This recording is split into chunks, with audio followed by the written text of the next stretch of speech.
భారత స్టార్ హార్డిలర్ ఆంధ్రప్రదేశ్కు చెందిన తెలుగు తేజం జ్యోతి ఎర్రాజీ ట్రాక్ పై పరుగుల తుఫాను సృష్టించింది. మహిళల 100 మీటర్ల హార్డిల్స్ ఫైనల్ రేసును ఆమె కేవలం 12.99 సెకన్లలోనే ముగించి అద్భుత వేగంతో బంగారు పతకాన్ని కైవసం చేసుకుంది. ఒడిశా రాజధాని భువనేశ్వర్లోని కళింగ స్టేడియంలో జరుగుతున్న 65వ national inter state senior athletes championship లో తొలి రోజే సరికొత్త సంచలనాన్ని జ్యోతి నమోదు చేసింది. ఫైనల్ రేస్ కంటే ముందే ఉదయం క్వాలిఫైయింగ్ రౌండ్ లోనే జ్యోతి సరికొత్త మైలురాయిని అందుకుంది. క్వాలిఫైయింగ్ ను 13.14 సెకన్లలో పూర్తి చేయడం ద్వారా జపాన్ లోని ఐచి నగోయా వేదికగా జరగనున్న ఏషియన్ గేమ్స్ 2026కు అర్హత సాధించింది. 13.34 సెకన్లుగా ఉన్న ఏఎఫ్ఐ క్వాలిఫైయింగ్ స్టాండర్డ్ ను దాటేసి మెగా ఈవెంట్ కు తన టికెట్ ను ఖరారు చేసుకుంది. ఈ విజయానికి ఒక ప్రత్యేకమైన భావోద్వేగ నేపథ్యం ఉంది. జ్యోతి ఎర్రాజీకి ఈ స్వర్ణ పథకం కేవలం ఒక మెడల్ మాత్రమే కాదు, ఆమె పట్టుదలకు,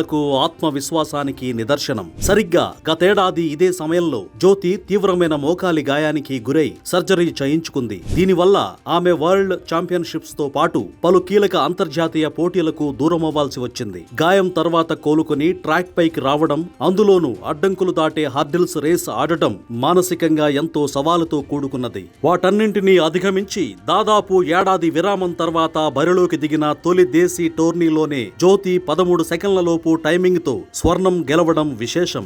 గాయం వల్ల శారీరకంగానే కాకుండా మానసికంగా కూడా తాను 10 రెట్లు బలంగా మారానని ఈ సందర్భంగా జ్యోతి వ్యాఖ్యానించారు. ఇక ఈ రేసులో జ్యోతితో పాటు తమిళనాడుకు చెందిన నందిని 13.22 సెకన్లతో రజత పతకం సాధించడమే కాకుండా ఆమె కూడా ఆసియా క్రీడల క్వాలిఫైయింగ్ మార్కును దాటి అర్హత సాధించింది. ఒడిశాకు చెందిన ప్రజ్ఞాన్ ప్రశాంతి సాహు కాంస్య పతకం గెలుచుకుంది. ప్రస్తుతం 100 మీటర్ల హార్డిల్స్ లో 12.78 సెకన్ల అత్యుత్తమ టైమింగ్ తో భారతదేశ జాతీయ రికార్డు కూడా జ్యోతి ఎర్రాజీ పేరు మీదే ఉండడం గమనార్హం.